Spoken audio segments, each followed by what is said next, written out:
Welcome to LOA Today. I'm Walt Thiessen. With me today is abundance teacher and money coach, Jody Lynn Craven. This is your daily dose of happy. We are so happy you decided to join us today. Okay, so Jody Lynn, was Nate dancing in the background there? He was. He was, okay. I just wanted to make sure. He was. He danced all the way behind my computer as the intro played. It was hilarious.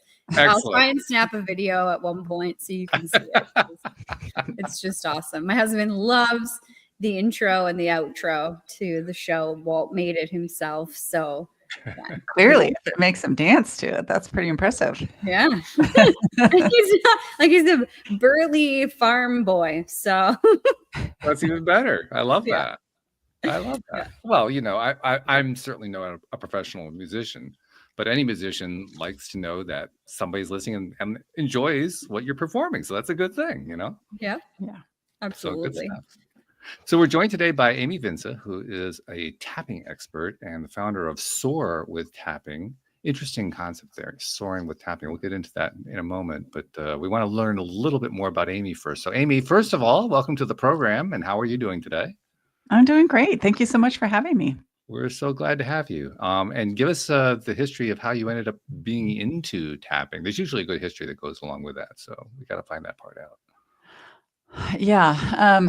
It depends on how far back you want to go. That's up to you. You get to call that one. Okay. Well, I will say that in my younger years, I really struggled kind of with life, with a lot of anxiety, bouts of depression. And I didn't really understand like how to, what made that happen? Like how was I like struggling with this stuff when I can look over at somebody else and see that they are not struggling? Clearly, this is not a problem for them. So Apparently not. Yeah. yes, it didn't really make sense to me. But I've always been kind of a seeker. Like I was really curious about my own behavior, about just human behavior in general, like what really makes people tick, what motivates them into their own behaviors, if it's good or bad or whatever it is. And so I was always, very curious about that kind of stuff. I had gone down the path of trying to understand certain aspects of wellness. Like I was a nutritional therapist and I got certified in colon hydrotherapy, and I was also a massage therapist, but those weren't kind of satisfying that part of me that really wanted to understand that. Mm-hmm. But then I was diagnosed with breast cancer at the age of 31. Wow. Which in no history of breast cancer in my family. So again, I got really curious and like, why me? And it wasn't like in a shake your fist at God kind of way. It was really like, no, I really want to understand this. Like, what is it about my body or my particular biology or my way of thinking or my spirituality? Like, what is it that caused me to get this and not somebody else? Well, those last two questions were really advanced. What is about me? What is about my? I mean, that's probably not the first place people go. That's really something. Yeah, I don't know. It was just kind of instinctual for me again, because looking at another 31-year-old, like my experience with cancer was really like in the minority. Like that just doesn't happen to 31-year-old women in general, especially if you don't have a history of it. So it was really, it sparked my curiosity after, like the initial shock and going through the treatment. I mean, there was a period of time where I wasn't asking those questions. I was just focused on getting through the experience. But afterwards, and so again, being a seeker, I just started, and I started with Tony Robbins and kind of just going to his events. And I really love Tony a lot. He's such a heart-centered person in the way that he teaches and, interacts with people. So I went through his whole program, and then I met somebody while crewing an event that introduced me to tapping. Oh. And if you're familiar with tapping at all, I can tell you that it's Nick Ortner. And so he has become really big in the field of tapping, obviously. But when he introduced it to me, I immediately kind of recognized the power of this tool. And very shortly thereafter, I got certified. That was 17 years ago, Wow. almost at this point. But over the years, I had kind of limited results with it. And so I was using it to work through the symptoms that I was experiencing, whether it was procrastination or jealousy or even addiction. I've got like food addiction stuff. But so I would have like little successes with it, but not really big success. I mean, I wanted to get rid of this behavior. I didn't want it to like keep having to manage it every day. Right. And then there was also like when I was going through Tony Robbins stuff, that's when I got introduced to The Secret and Law of Attraction. And so I couldn't understand why I couldn't do it the way that they suggested doing it. Like, Wouldn't that drive you crazy? You have all these experts telling you this works so well. I'll just do this, and you just can't quite. I know the feeling. I know exactly what that's like. Yeah, I mean, I would have maybe a week of successes with it, and then all of a sudden, like my typical way of thinking and being in the world would come back into play, and I wasn't making the progress that I really wanted to make. And fast forward for a decade or so, and about 7 years ago, I had kind of another crisis moment in my life when it just felt like everything around me was in the rubble, where my body was in pain a lot, and I was doing so poorly at my job. I was about to get fired, and my relationship was struggling, and I was struggling with being a mom. Wow. And that's a lot. Yeah. It kind of all came crashing down. It was a really hard time. I was having panic attacks every day. And I just started tapping, but I started tapping on, like, I would start tapping on my fears. I started tapping on what I thought was like the fear of failure. But then I just got curious, and I started asking myself questions like, what would happen if you failed? Like, people fail all the time. What is it about the way that you think about this that makes it so horrible to fail, that it makes you not move forward at all on anything because it's too big of a risk? And so I started asking those questions, and I really got down to some core, I'm going to call it complex little t trauma that I never recognized as trauma because it wasn't like a big event like a sexual or a physical assault or a big car accident or, a major death, like the death of a parent at a really young age or something like that. So I could never identify it as a trauma. Which is really an interesting thing. It's something we talk about a lot, how it's almost like our trauma isn't good enough. Yes. Right? It didn't qualify. It doesn't qualify. Call it trauma. Yeah, well, that one doesn't really count. Yeah. When the truth of the matter is a trauma is a trauma. Yeah, but I didn't know there was such a thing as a little t trauma. I didn't know that something as simple as having an angry parent or a sibling and walking on eggshells every single day could, over decades, turn out to be a really complex trauma. But it's like my other, I have 3 co-hosts. One of my co-hosts, Joel Elston, pointed out recently that the first time that you go through a breakup, it's the most horrible breakup you've ever had because it's the first one. And then after a while, they get easier. But the first one, it's traumatic. Yeah, it is. It's just a breakup, but it is traumatic. It truly is. Yeah. Yeah. And I think it's because we haven't really been taught how to move through our emotions about those things. Right. We haven't been taught to kind of sit with it and really feel it. We intellectualize it a lot. I mean, and we think about it. We break it down and kind of dissect what actually happened on an intellectual level, but we don't justify it. We're great at justifying it too. Yeah. But we don't actually allow ourselves to truly feel it. And those are the actions that allow ourselves to release it from our bodies. So, I went through a period of time where I was tapping on my fears and then going a little bit deeper. And then I all of a sudden I just made those connections, and it was like, of course I'm feeling like this. Of course I'm afraid of this because of the way that this happened in my life. And I'm so afraid that I'm going to lose people's love if I'm not really perfect at life, sort Yeah. of thing. And so it just kind of opened up my world and allowed me to tap on really what the root cause of my problems was, as opposed to the symptoms of my problems. And then when I was applying tapping in that way, my world opened up in ways that I could have never anticipated. I didn't know what it meant to walk through life without this massive lens of feeling like you're not good enough to exist on the planet. Yeah.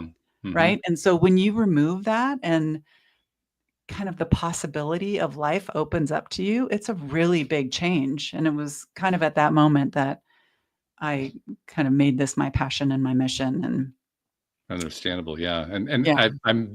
I'm pretty sure most of our listeners, maybe, let's just say the majority of our listeners know what tapping or emotional freedom technique is. But for those who don't know, let's do a little introduction. What is it? Oh, I'd love to. It's kind of a triple threat because it uses the energetic therapy of acupuncture, in that it utilizes the 14 energy meridians found in Chinese medicine. So it does that energetic aspect of the therapy. It also includes a cognitive aspect because you are actively talking about what it is you want to release while you are doing the tapping. And then there's a somatic element, because while you are tapping on your body, you can't help but kind of gather your energy back from worrying about the past and gathering your energy back from worrying about the future. And it puts you into this present moment where you actually are, the majority of the time, really safe and secure. And nothing is wrong typically in this moment. So you combine all three of those things, and it becomes a really powerful way to release limiting beliefs, fears, and trauma from your day-to-day life. And I don't know what your take is on it, Jody Lynn. I remember the first time I heard about tapping, I thought it was absurd. Right? I totally know what you're saying. You know what I mean? Yes. Yeah, I'll just tap on my forehead and all my problems will go away. Yeah, right. Okay. What else are you trying to tell me today? I totally know what you're saying.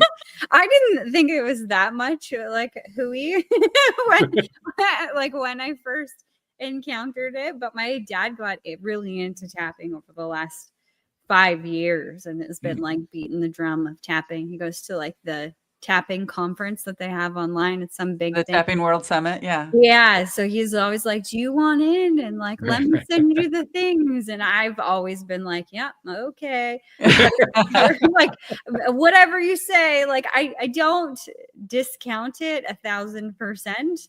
But I wasn't giving it enough credit actually until more recently, over the last couple of months. So backstory for me, Amy, I got into a car accident last year. Ah, okay. And I had a concussion, and I don't know, I guess sometimes when you have a concussion, like there's concussion anxiety and whatever, there's trauma with the accident and all of this stuff. But yeah, I got to a point a couple months ago where I was, having panic attacks, baby panic attacks. I don't really know what they were. I never sought out more help than, this circle to figure out what it was, but it was just like this overwhelming sensation of like fear and anxiety, and like I'm right into that fight, flight, freeze response. And I've studied this for a long time in my own coaching practice, just life in general, and being able to like dissolve that feeling and feel through it and come to the other side and feel peace. And anything I tried that worked before, not working, wouldn't touch it. Like I could not get it to move on the scale whatsoever. It was just so big. And then I was like, tapping. So that was the only thing that cut it. Like I would just lay on the couch and I would just tap and be like, you're okay. It's safe. I'm safe. I'm safe. I'm safe over and over again. And finally I could breathe again. Yeah. So after that, I have a whole lot more respect for tapping, and I've definitely wanted to learn more about it because I think it is a secret weapon. Yeah. And what the important thing is what happens on kind of a scientific level too. So we know that that stress center of our brain, the amygdala, it gets triggered.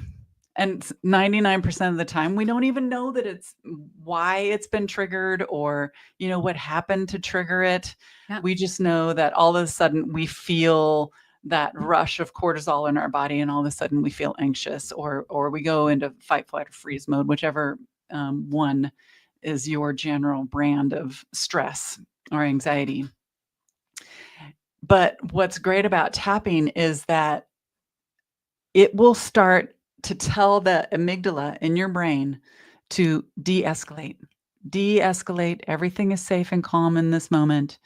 And de-escalate, de-escalate. And it will lower that cortisol level in your body 43% faster than if you had done nothing else. So I'm not surprised that you experienced such a dramatic kind of lowering and the ability to breathe again after being triggered by that. But it is so extremely effective at lowering cortisol, lowering heart rate, lowering blood pressure, increasing immunity, and increasing happiness. Like all of those things across the board have been shown. It's been shown to be effective in all of those areas at a really high levels. Yeah. And I gotta admit, even as I'm sitting here today, I mean, I've heard plenty about tapping over the years Oh, doing I'm the sure. podcast, Yeah. and tried it a few times too. I can't say I've ever had any really breakthrough experiences like you guys have.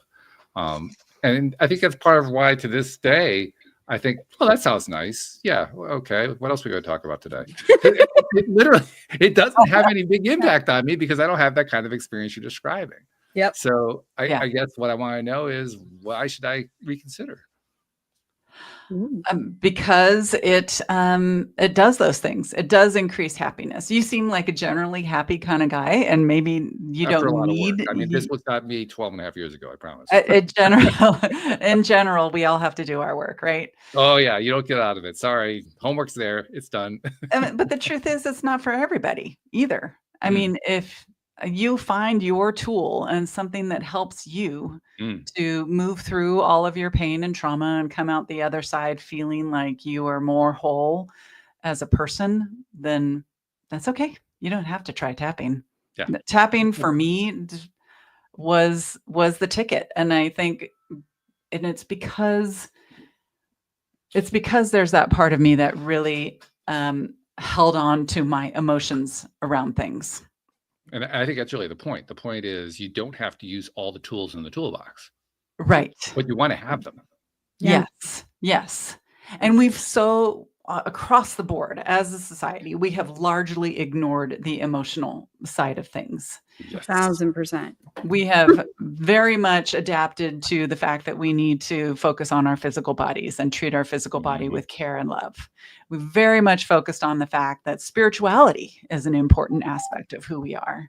And even intellectually, we give that a ton of effort in this world. But emotions, not so much. I mean, it's increasing, but it's nowhere near. I mean, it's getting better. There's definitely a movement where people are more willing to talk about the things that they struggle with, and it's not such a taboo topic. But for men, like, you have any other emotion other than anger, and it's seen as weakness. And if women have any kind of an emotional outburst, and I would say it's even worse in some sense now than it was when I was a kid.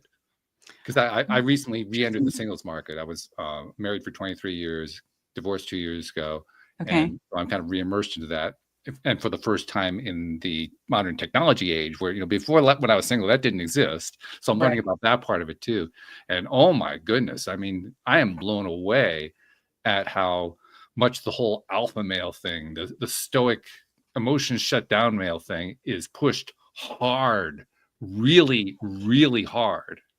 And on the times where I've actually pushed the other idea, like, you got to tap into the emotions, you got to bring that stuff out. You don't want to bury him. It's going to do nasty things. Oh, the pushback I get on that.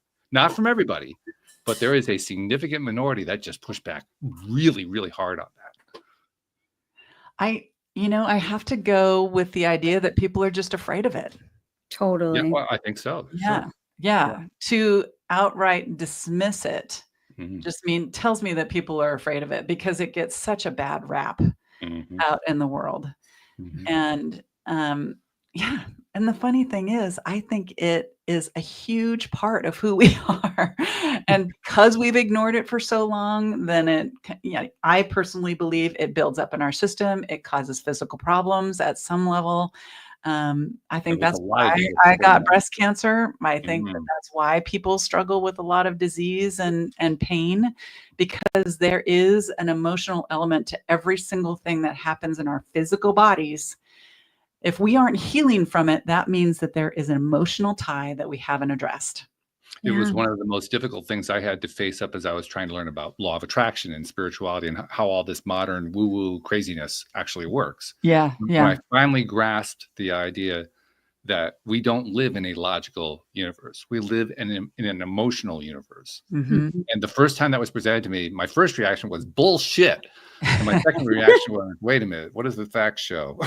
Maybe I'm wrong. Yeah, well, even 95% of doctors will agree that all of the pain and disease that we experience in our body is due to stress. Yeah. And what is stress? Stress is just a really catch-all word for emotional stuff that hasn't been released. Yeah, it's a politically correct term for emotion. We can't actually Yeah. say emotion, so we say stress. Yeah. And it's also a badge of honor to some people to be able Oh, to say, yeah. oh, I'm so stressed. I'm so busy and stressed. That Yeah. makes me And in feel part, important. Yeah. for understandable reasons, because there is also a positive side to stress. So it's not like all Absolutely. negative, right? No, Mm. Yeah. totally. Well, and we've tied up a lot of our like self-worth and like our image and stuff of like, if I'm busy, if I'm stressed, like then I really am like worthy of Right. good Oh, things yeah. because I've done so much. Yeah, yeah. I mean, balance isn't super rewarded in our culture today. What's rewarded is success. Mhm. Which So is an interesting thing because it's very rare that the people who are seeking the success get the success they're looking for. The success they end up with just makes them more stressed. yes, Mhm. yes. That's an odd thing. Nobody seems to actually want to address that part of it. They want the success formula. They just don't want to say how well it's working. And people are only looking at it from an outside perspective. Hmm. So it's just like any social media platform. Anybody looking at it from the outside would think that there's perfection all over the screen there. Yeah, right. But the truth is Yeah. a little bit different. And Just a little, yeah. Mm. yeah. Yeah, Yeah. the same gentleman I mentioned, Joel, is a life coach, like Jody Lynn is, Uh-huh. and he works with a large segment of people, most often with boys who've been caught up in the foster care system. But he gets a variety of Mm. different clients. He has Yeah. some very wealthy clients. He has sports figures, all kinds of things. He's Yeah. had clients who are Instagram influencers.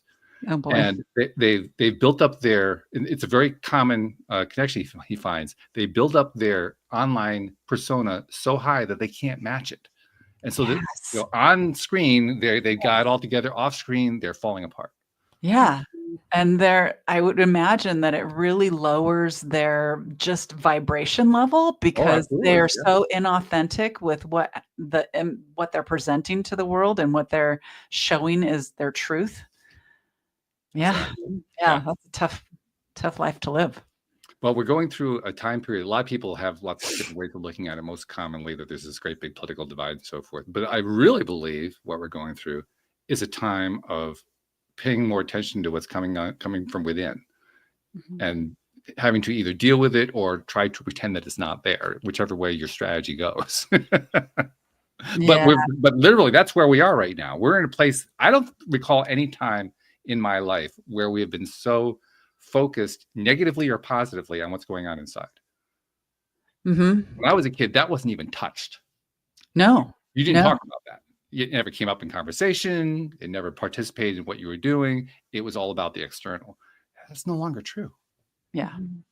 Yeah. But I found too that and maybe it's just the people that are around me at this moment, but what I found is that people will they'll start that dialogue of what's going on and how do I feel, and then they will stop Oh, yeah. there with the, okay, this person did me wrong and I'm upset about that, or I'm Oh, jealous, yeah. or yeah. And it just is. And then they stay there, never move forward. Like it's almost like what you were saying, Amy, with you're treating the symptoms rather than the root cause. Like we start to understand our feelings, but then also there's this like there's these people or maybe industries that are championing staying stuck there where the shit is. Yeah. Instead of moving forward and like moving beyond that. I was literally having this conversation with myself last night, reviewing how I feel. I was like, why is it so easy for this person and hard for me and la la la? And I'm like, okay, Jody, baby Jody. Okay, let's validate all your feelings. Okay, you're feeling bad about these things, and yeah, you've been through lots of really tough stuff, and it is unfair. The world is unfair, but what is this going to get you?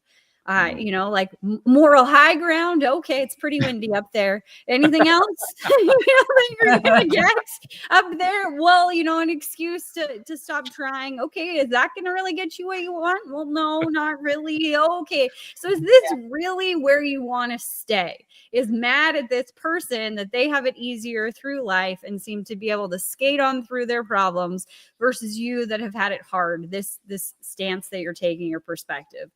Well, no, like, okay, we can separate some things here. And I don't want to be stuck here because it's not actually going to get me what I want. Okay. Can I change the perspective?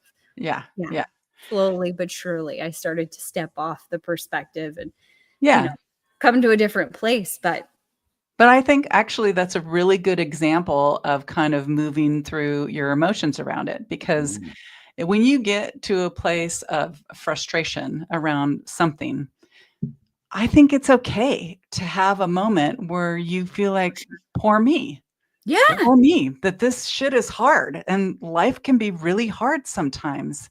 And when you kind of allow yourself to feel that sadness and kind of feel the grief over it not being easier and having to feel like you have to struggle through every step of the way, it's like, God, I was about to drop an F-bomb, but I don't know. It's just hard. It's just hard. But allow yourself to feel that. Allow yourself those uncomfortable emotions. And then you actually got to a place where you were able to move beyond it and start to see your way out of it because you allowed it. Like if you were in that place and then you get really upset at yourself and that inner critic starts going crazy, telling you that you're doing this all wrong, you need to be better, sort of thing, instead of kind of honoring and acknowledging that there's that part of you, then I think it's harder to get out of it and it becomes more of a loop. Oh, yeah. It becomes more of a loop.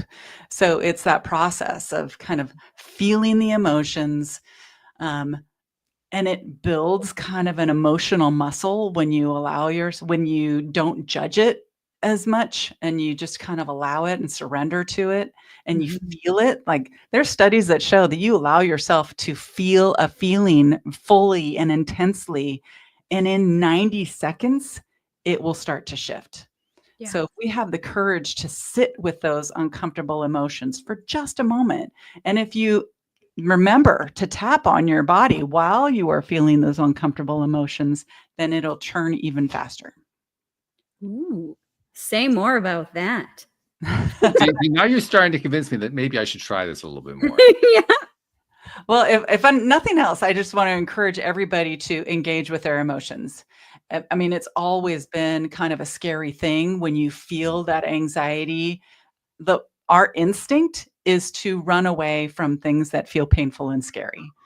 So it's just instinctual. So it feels really counterintuitive to kind of lean into whatever it is you were feeling, to kind of engage and kind of and sit with either the tension in your heart or the butterflies in your stomach, and really kind of ask yourself what's at the root cause of this and sit with that and go, oh, yeah, I'm feeling really hurt about what that person said to me. And I just want to allow that because that's a really normal emotion. I want to normalize that I'm feeling this way. No matter what I think I should feel, I want to normalize that it's okay for me to feel this in this moment. And and doing the tapping at the same time, again, telling your amygdala, de-escalate, de-escalate, de-escalate, talking about the hurt. And you are simultaneously telling yourself it's okay to feel safe and calm while you are releasing the emotion through your voice and away from your body. And it will happen that much faster by doing both at the same time. Very interesting. Mhm. Very interesting. Yeah. It makes sense. I mean, we already know. Well, actually, before I even go down that path, I want to ask you about something. Yeah. One of the earliest things that I learned about how psychology can be used positively with us, because it's not something that was taught for many, many years. But one of the first things I learned along that line was you could anchor something into your body. So if you wanted to develop a new habit, if you wanted to change a behavior, something like that, you could anchor it into your body. So anytime that, let's say you were trying to make yourself happier, just as a sort of a general thing, every time that you were feeling a little bit happier, you tapped yourself on your left arm, and it just kind of anchored in the idea that tapping on your arm always makes you feel happier. And over time, if you do that, it actually does. If you need to feel happier, you're tapping your arm. Oh, I'm feeling happier. Okay. Yeah. How much do you think that anchoring plays a role in how EFT works? Ooh. I think that, so first of all, what I think is that we need to honor and acknowledge all of the challenging emotions before we anchor in something positive. Oh, yeah. Yeah. Because I think it's really easy to try and slap like a positive spin on something when underneath it, there's a lot of challenging emotions still that haven't been honored and acknowledged enough. Mm-hmm. So again, it might feel counterintuitive for some people to really dive into the challenging part of the emotions. For example, somebody hurts your feelings and you really lean into it and you tap on how hurtful it was, how embarrassing it was, how you felt so ashamed of your own response to the situation, whatever it is. And then, when you collapse and neutralize those emotions around it, anchoring in a positive feeling is really easy at that point. Mm-hmm. It's really easy. You've collapsed those neural pathways that want to go straight to the hurt when triggered by that particular event again. And there's more space is created. Blockages of fears and unexpressed emotions are released, and the anchoring is a lot easier. So those NLP techniques will be much more effective once the negative or I don't even think any emotions are negative, but once the challenging emotions are released from your system. And I think it's also worth noting, anchoring is not just about something that we consider positive. You can also anchor something that's negative. Yes, you can. Yes. And people do that. They don't necessarily realize they're doing that, but they do that. Yes. Yes. And those. So you have to do it, consciously. You have to know what you're doing with that and be very deliberate about what you're doing. Yes. And trauma and fears are the thing that will create the negative anchoring really easily. And so getting rid of those and neutralizing those is like first priority number one. Right. In any work that I do with anybody. Yeah. I like also the fact that you mentioned that there's really no such thing as a negative emotion. And the thing I really love about that is I mean, we talk about good and bad, positive and negative, because we're used to thinking in those terms. But for myself, I have been in the process and have pretty much managed to achieve not thinking about that in that way in my own life on a regular basis. So anytime I encounter something that would be normally judged as positive or negative, I treat it as like or don't like. Mm-hmm. So take all the moral piece out of it and just make it, okay, I like that. I don't really like that. And it's okay. I can like what I like and I can not like what I don't like. I mean, there's nothing wrong with that. Yeah. Yeah. And once I treat it that way, I actually think of positive, negative quite differently because of that. Mm-hmm. Certainly from the way I used to think about it. Used to be positive and negative was all about a morality or an ethic associated with it. Now that doesn't even enter my cranium. I mean, No, it's that's just right. not even there anymore. But Yeah. for many people, it is still there. So that's why I think it is. I'm really glad. I think it's important that we bring that piece out, Yeah. because that's really, you want a route to where you're trying to get to. There's a key piece of your route. Mhm. Finding a Mhm. way to come to grips with and actually make peace with the whole idea of how you feel about something positively or negatively. Because everything that happens in the world, the only thing that makes it different for one person to the next is our judgment Yeah. about what happened.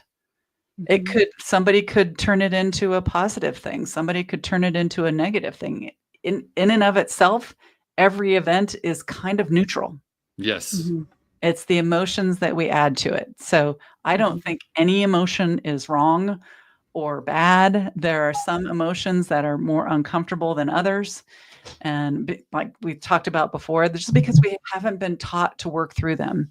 If, we were crying as a kid, a lot of the time we got the message that you stop crying, you're okay. Or if we got angry about something, then people get really uncomfortable with anger because they can see that out in the world that there are really destructive examples of anger. Sure.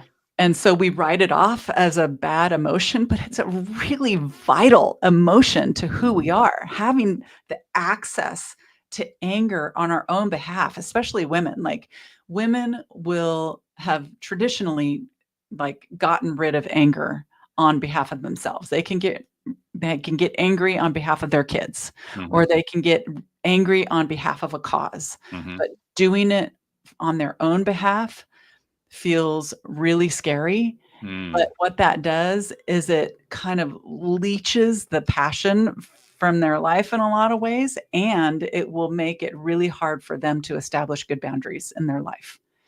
If they can't see past their own needs and desires through, because anger is it's like a beacon that tells you when something is unfair. Right? That's when if anger rises within you about something, but if you can't recognize it as that for yourself, then you're not able to create good boundaries. So anger, and there's nothing wrong with anger. We're just uncomfortable with feeling it, with expressing it.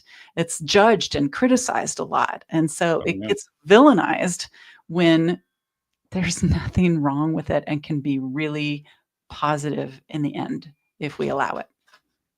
Now, I do think that one thing that we need to keep in mind is there's nothing wrong with feeling an emotion, but Yeah. we might want to rethink whether we choose to continue to feel it over and over again. Yes.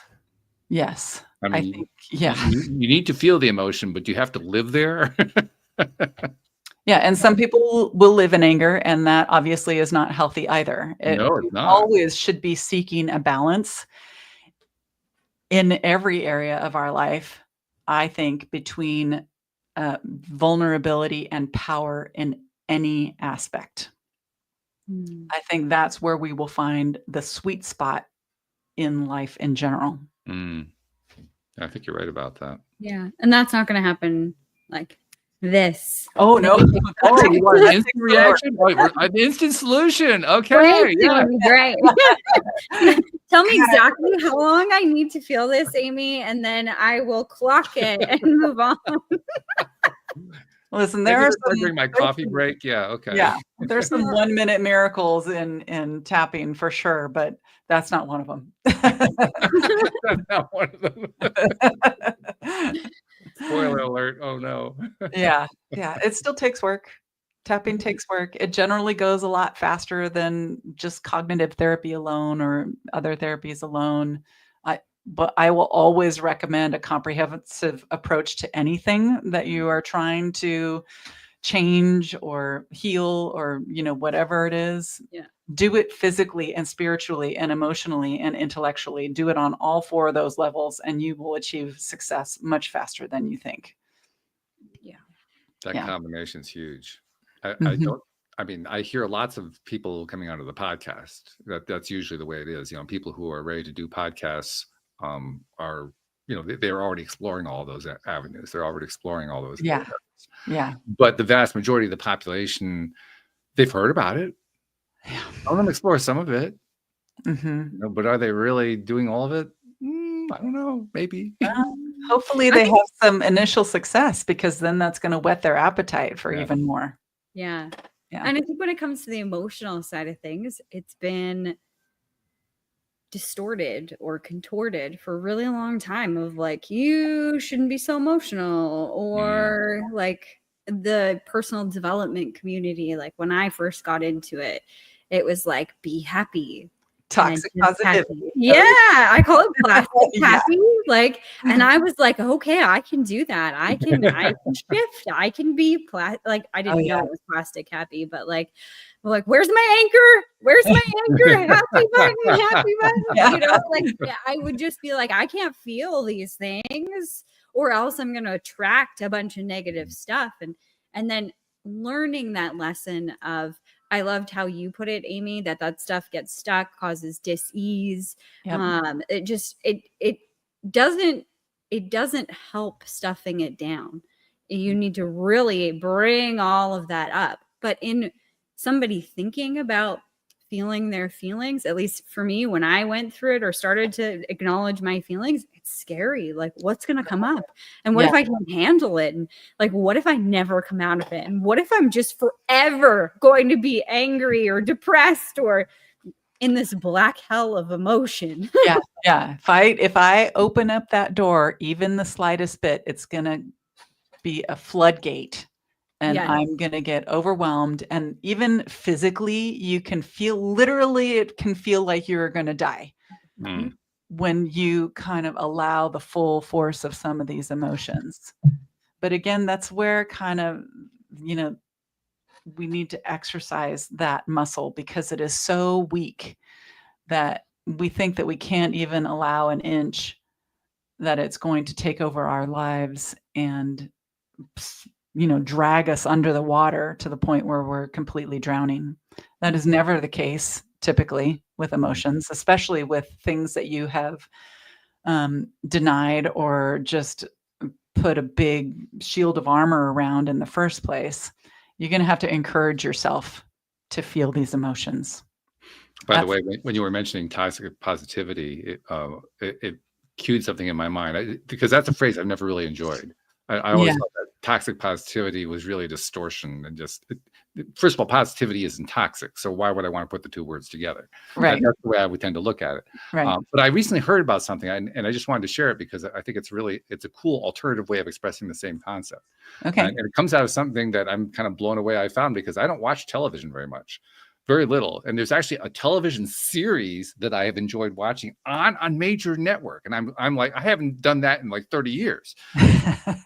But the series is called High Potential. It's a story of a woman who she has 3 kids, and she's been struggling to get by, but she's very high IQ. Okay. And she ends up working for the police department in Los Angeles, helping them to solve crimes, because she can spot things that the detectives don't even spot. I So think she's I've like a seen Sherlock previews Holmes. for that. It's really, it's an excellent I program. get sucked in immediately. It's a really, really good program, and they're about ready to create their second season. But one of the things that she portrayed during that, and she does it kind of like the Sherlock Holmes style, where she gets it, and it's like a flash of 25 scenes coming through, and then they slow them down to show you what she was thinking about in each one of those, right? Yeah. So as she's doing one of those, she explains how there's a difference between a Duchenne smile and a Pan Am smile. Oh. A Duchenne smile is a genuine smile. It's the one that goes to your eyes. It's the one that shows that you're really, really engaged. Whereas the Pan Am smile, you can think of the old, the airline, the Pan Am stewardess. Welcome aboard, welcome aboard. It's that's the difference. Oh my God, that's a really great way to visualize it. Yes. Yeah, and now I don't have to call it toxic positivity. I can just call it a Pan Am smile. I like it. Yeah. So I just wanted to share that one. Yeah. No, I love it.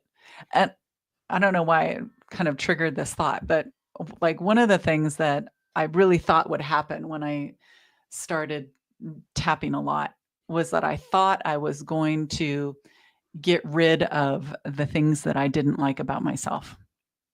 I thought I was going to get rid of that part of me that gets insecure. I thought I was going to get rid of the part of me that maybe has irrational responses sometimes. I thought I was going to really kind of wipe the slate clean, emerge like with butterflies and birds all around me, and have everything be really great all the time. If I have butterflies and birds around me, that usually means I've been knocked out and I'm dizzy. But I understand where you're coming from. But what I've realized over doing this work on myself as well as my clients for the past 7 years at a really consistent level is that I haven't gotten rid of anything. What I have done is gone into a place of complete compassion for those parts of me. Yes. And which allows me to have greater capacity for compassion for everybody else out there in the world. And those traits of mine are definitely way smaller, and they don't get activated nearly as much as they used to. But it has made me feel more whole and more genuinely and authentically joyful, like what you're talking about. So what I did was I filled the Swiss cheese of myself with all of the shadows that I was constantly pushing away. Yes. And I kind of made myself more whole in the process. That's so interesting. At the very beginning, you had said that tapping opened up this world to you where you didn't feel so, I don't know if you said insecure or unworthy. Unworthy. Mm-hmm. And then like to put that thought beside the thought of these things that you didn't like about yourself, potentially, most likely, they didn't go away. And yet you were still able to feel whole and feel worthy here and now. Yes. That's really beautiful. Yeah. Again, super counterintuitive. Like I never would have thought that would be how it would turn out. And I'm kind of glad that it isn't any other way. Like it just feels like the truth, as opposed to a constant expectation of perfection of myself. Feels very authentic. Much different place to be. Definitely. And the Pan Am smile. Yeah. What was the other one? Pan Am and what? The Duchenne smile. It's named after a researcher from the late 19th century who defined that smile. His name was Duchenne. You can look him up. There's a whole thing. Cool. Yeah. Definitely. I like it. Somebody was actually studying what a genuine smile was. Like, whoa, okay. Yeah, good. It makes a lot of sense, though. It's really funny that you talk about smiles because so I obviously had other boyfriends before I met my husband, and we became boyfriend and girlfriend and then got married and all that stuff. Many relationships before that. But I remember the day that I met my husband and we started dating and whatever. And the first time one of my really good friends saw us together, and back then we weren't very good friends. We had known each other for a couple of years. We were becoming better and better friends. But she said, "Oh my gosh, Jody, I just realized seeing you with Nate that I've never seen you smile like that." Oh, yeah. And it was the Duchenne or whatever smile. She's like, I didn't know that wasn't your smile until I saw you smile with him. And neither did I. That's really telling. Yeah. Yeah. Very telling. I was like, oh, I have two different smiles. She's like, yeah, you do. Interesting. Okay. And have you learned since then to notice which one you're doing? No. I kind of just left the other one behind. It just had left behind. Okay. Yeah, it had a lot to do with like this plastic happy or the Pan Am. Like I was so controlled. Like I tried to control every aspect of me to not feel all of the feelings. And then I started getting into the feelings. And the more that I started to meet myself wherever I was at, the more genuine I became and the more happy, actually happy, not just this thing. It makes me happy and I'm happy now because I have the thing. Like less performative and more authentic. Yeah. Absolutely. So I was like, I can't go back from that. Like I can't, Yeah. now that I know what it is and what it feels like. Not that Right. all of those things were inauthentic. They just weren't as deep and they authentic. were a strategy, which isn't necessarily you. Exactly. Yeah. Mhm. Yeah. I think a lot of it was a strategy to cope, Survive. Yeah.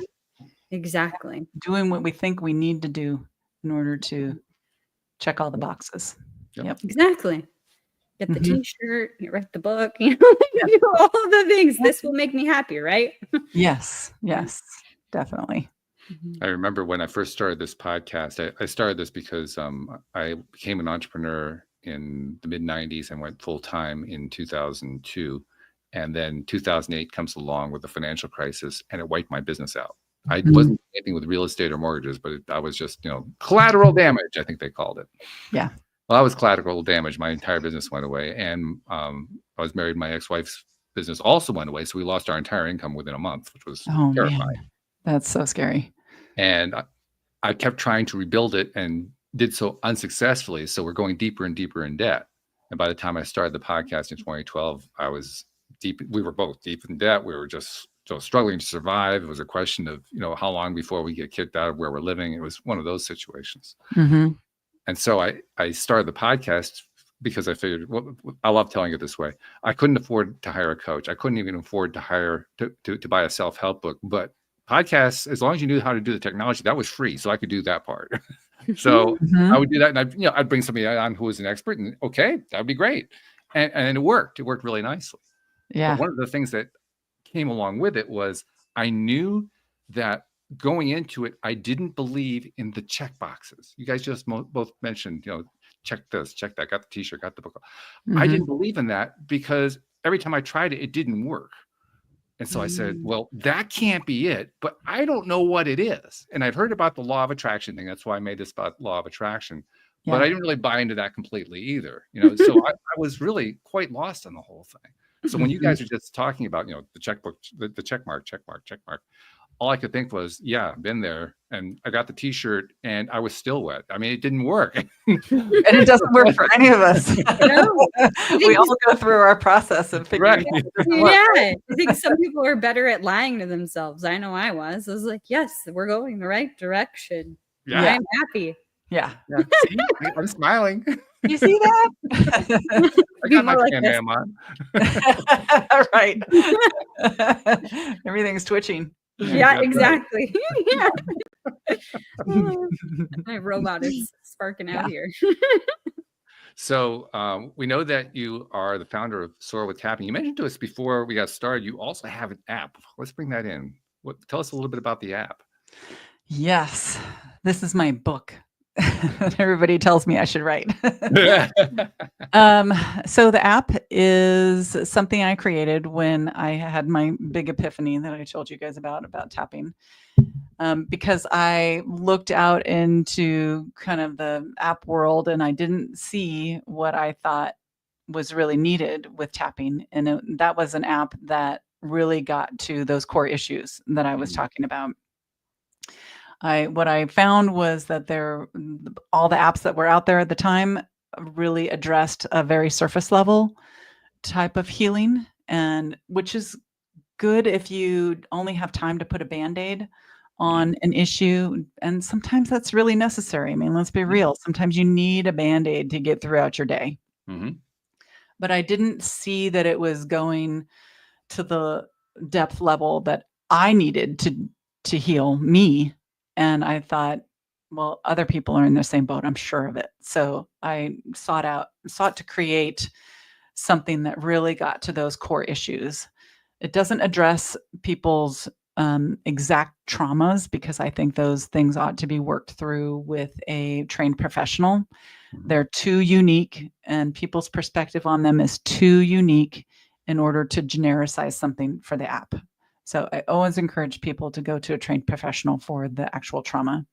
But the Soar with Tapping app, I made it so that it teaches people how to use it to work through really big issues like anxiety or depression or addiction. I mean, if you go to the app and those are some of the things you're experiencing, you're not going to know where to start. There's 160 different tapping scripts on my app, and it feels overwhelming to choose one that's going to have the biggest impact. Well, there's a lot of videos on there that tell you how to work through things like depression and anxiety, addiction, those sort of things. But it will always start you off with working through what I call foundational fears, because whatever symptoms you're experiencing in your life, whatever behavior you don't like about whatever's happening in your life, it can all be siphoned down into these foundational fears. If you're procrastinating, maybe there's a fear of failure, but why do you have this fear of failure? It's because you're afraid that if you're not perfect, that people are going to love you. And then what's going to happen underneath that? It's like, well, if people don't love you, then they're going to abandon you. They're going to reject you. You're going to decide, or somebody else is going to decide that you're not worthy or deserving of love. And those are the foundational fears that I want people to start with. Because if you start with that core behavior and those core fears, then it's so much easier to get rid of the symptoms, as opposed to just working on symptoms and then working on symptoms, and then it's still not going away. So I'm keep working on the symptoms, and I don't understand. And that tapping doesn't work because you might decide that because it's supposed to get rid of things and they're not supposed to come back, but this keeps coming back, and that's why. It's because that core foundational fear has not been neutralized. All the limiting beliefs that are developed because of that core foundational fear hasn't been neutralized. So there's a really distinct order to harness the full power of this tool. And it's by going back to those things, starting there, and then working your way forward. So does the app actually lead you toward the discovery process of what those core fears are? Well, there's a lot of videos, like I said, that will tell you, start here, start with your foundational fears. Just writing down your top 10 fears is an exercise in kind of detective work. So writing those down and then working through those in the fears and phobias section. And then you can work to move forward to things like limiting beliefs, like I'm not enough, or gosh, I'm trying to think of something else. Anyway, there's like 12 different categories in the app, and you can work your way through all of them. There's also kind of a My Journey section that will help you outline what your goals are and help you kind of remember which tapping scripts you need to work through first, which ones are second, and it'll help you go in order so that if you have time, but you're like, I don't know what to work on, you can go back to your goals and say, okay, this is where I am in my process, and that's where I'm going to pick up again. So there's all kinds of, everything is geared towards you being able to work through things in the order that is going to be the most effective for your healing. Which is what you need anyway. I mean, you may not know it, but that's exactly what you need. Yeah. Because I mean, it's just, and it mimics kind of childhood behavior and growth. So whatever's at the beginning is where you start with the tapping, and then you work your way forward from there. This is really good. It's been a fun conversation, by the way.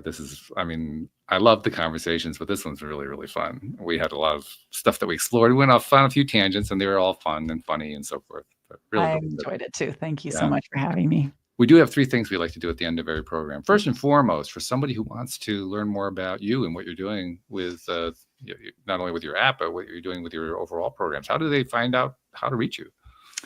The best place is my website, soarwithtapping.com. And for your listeners, they can go to soarwithtapping.com/podcast-special. They can find a code there. They can put that in the app and get 50% off their first annual subscription. Oh, there you go. Okay, very good. But the website will have all the information about the app and tapping in general and that sort of thing. And if you want to go to like Instagram or TikTok, I do like a daily tapping to just kind of help give people a little bit of a gift to start their day or kind of get them through a moment. And those are the best places. Well, plus I imagine it also provides a little support for you too. I mean, one of the reasons I do the podcast one of the primary reasons I do the podcast is to help me. And oh, by the way, I have listeners who benefit from it too, but I get the first benefit. That's why I do it. That's why I do tapping. Yeah. I had to stop being a massage therapist because I felt like I was like depleting myself with every single client. Sure. Yeah. But with tapping, I'm tapping on myself, and clients are tapping on themselves, and I walk away from a session feeling fabulous. So it works out all the way around. That's good. That's good. Yeah. Second thing I like to do is I like to turn to Jody Lynn and get her perspective on what we've been talking about and how she ties it all together. All of my co-hosts are really good at that, and Jody Lynn, I think, is probably the best one. But she's like the best one on the top three who are like 5 hours ahead of everybody else. It's that kind of a thing. But Jody Lynn was really, really involved. She's always involved in the conversation, but she was really involved in this one. So I'm really curious to see what she's going to say today. Oh, good. I loved this conversation. I guess you could tell. I was loving this conversation. It was very obvious. Very obvious. I love this conversation, and I want to bring it back to something we were talking about at the very beginning. It's very easy for people to think about the intellectual side of life and diagnose and, figure out what is going on in my head. And, we've even had this movement, you said, of, people taking care of their body and, that side of things, but the emotional movement hasn't moved quite yet. And that's, I think, the most exciting part of this. I think emotions are the superpower, the way that we free ourselves from anything and everything and create and co-create the life that we truly want. It's the thing that I believe makes the biggest difference and has made the biggest difference in my life, tapping into those emotions, understanding myself, having that grace and that compassion. So thank you, Amy, for this conversation today. And thank you for championing a movement that not only is needed, it is required for the ascension path that we're on and for all of us to create a better world for those that come after us. So thank you for the work that you're doing. Oh my God. Thank you so much. You just kind of synthesized everything we talked about really, really nicely. Thank you. She's good at it. She really is. But emotions are the next frontier. Hopefully people will get on board with it. Yeah. And Jody Lynn, when you were saying that, I don't know if you realized it, but you kind of tapped into a cliche that's perfect for this. Tapping into your emotions. I didn't even. Like, well, that's what it is.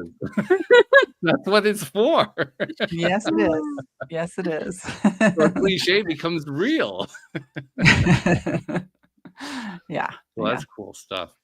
Final thing we like to do at the end of every episode, this is something I started a few years ago, and it ties into the fact that we're now able to have this wonderful conversation with you on the West Coast of the U.S., me on the East Coast of the U.S., and Jody Lynn in Canada. And it's like we're in the same room because of this wonderful technology that we have that didn't exist 30 years ago. I mean, it's a cool time to be alive. It really is. I agree. We're able to do stuff like this. Along with this, of course, I mean, everything has shifted in terms of how we get our information. When you're in business for yourself, how you do your marketing, how you reach out and find customer bases. I mean, the whole thing has been shifted by that. And part of that shift involves doing podcasts, going out onto TikTok or on Instagram, posting stuff, sharing stuff, helping people in ways that you don't even know what they're going to be doing with it. And that's what I noticed. We help people, all of us who do this kind of thing, we help people that we don't even know in ways we don't even know about. And we never even see the result most of the time. Sometimes we do, but most of the time we don't. And then I realized we don't get credit for that. Yeah. So Amy, on behalf of those people you've never met and never seen and never will meet, never will see, who you've been helping in ways you didn't even know about, on their behalf, thank you for what you're doing, because you're making a difference with this world. That's why we do it, right? That's right. Yeah. Help even one person, and it makes it worth it. Yeah. And it's good to be reminded that we're making a difference, because we are. Yeah. Yeah. Share the knowledge always. Yeah. So keep sharing that knowledge. Thank you for what you're doing, and just keep doing it. Yeah. And thank you for providing a platform for it. I'm sure a lot of people are learning from you. I talked about law of attraction for the first 5 or 6 years, and that pretty much covered it. And I couldn't stop. So this gives me an excuse to keep going. Thank you for that. So thank you very much. Thank you to our podcast listeners everywhere. And we will see you all next time here on LOA Today. Goodbye, everybody.